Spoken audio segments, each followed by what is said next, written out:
The race to plant is on. We've passed our average last frost date. We've got bluebells, mesquite, and pecan trees in bud. We've got creatures waking up from their hibernation. All signs are pointing to it's time to get those warm weather crops in the ground. Now, even though we're all excited to plant, we're gonna use a modicum of caution because the average last frost date isn't a guarantee that there won't be a cold spell. We're gonna get planting and then I'll show you what to do to be prepared for if there's a cold snap so you don't lose all your crops. It's time to pot up our peppers. As with any seedling, we're gonna support around the stem, boop it from the bottom. The entire plug should come out as a solid mass. White roots are the feeder roots and it indicates that it's a healthy plant. I like to batch all of these out to save time. Using a standard potting mix, I fill in around the pepper plug, making sure I keep the same planting depth. Don't forget your plant tags. Peppers really don't like the cold. Anything under 55 degrees can cause chilling damage. This can range from the plant pouting and taking a few weeks to start growing again, to permanent damage where it stunts its growth and it never really develops.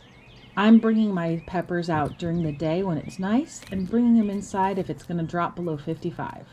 I hope to plant these out beginning of April. It's time to get tomatoes in the ground.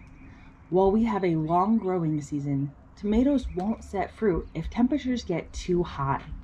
A local master gardener told me to get them in before April 1st. I'm laying them out about 18 inches apart. 2 feet is recommended for maximum production, but I'm a bit of a rebel. Tomatoes will make roots all along the stem.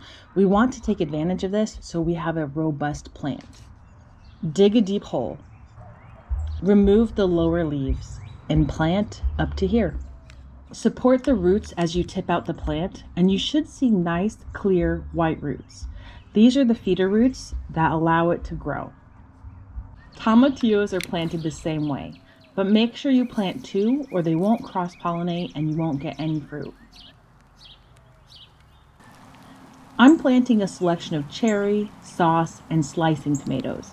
On the southern end of the row, where it gets more sun, I put my larger tomatoes. And on the north end, I put my cherry tomatoes. Cherry tomatoes don't need as much sun to produce. Everyone has their own technique to plant tomatoes that they all swear by.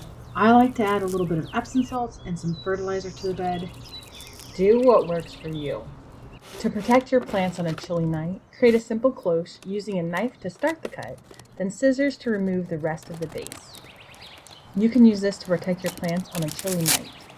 Remove the label and place over your plant. It's time to get that corn and edamame in the ground. Corn needs to be planted in blocks because it's wind pollinated. I'm doing a twist on the classic 3 sisters.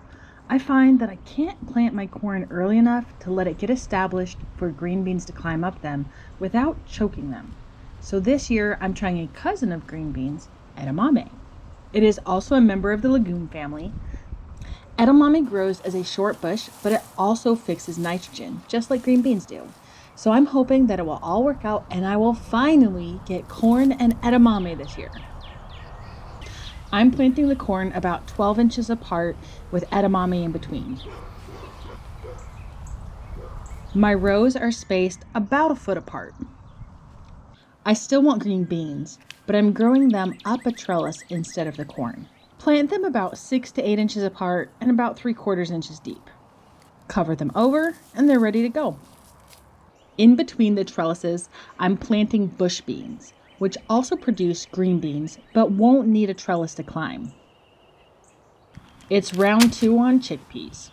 I grew them last year, but every single one got eaten by caterpillars. I don't use special seeds, I just grab a bag from the grocery store and start planting them. I plant them about 3/4 inch deep and 6 to 8 inches apart. Big seeds like these are a great way to get kids involved in the garden. If you grow flowers, chickpeas make excellent cut greenery for your arrangements. This week's garden chores. Snails are taking over my artichokes. To keep them manageable, I hand pick them off and put them in the trash. They are most active in the morning, evenings, or after a rain. If I get super desperate, I'll use Sluggo, but I try to avoid using chemicals as there's always side effects. Check your watering system for leaks and make repairs as needed. Check your trellises and supports for damage and repair before your plants start to grow. Continue cleaning up the fruit tree trimmings from last week. I'm preparing mine to make some garden structures. Tie up your blackberry and raspberries to make harvest and maintenance easier. I was gonna clean underneath, but I saw a snake, so this is perfect. Just how I wanted it, actually. Get any fruit trees in the ground before April, so they have a chance to get established before it gets hotter than a fire ant's picnic.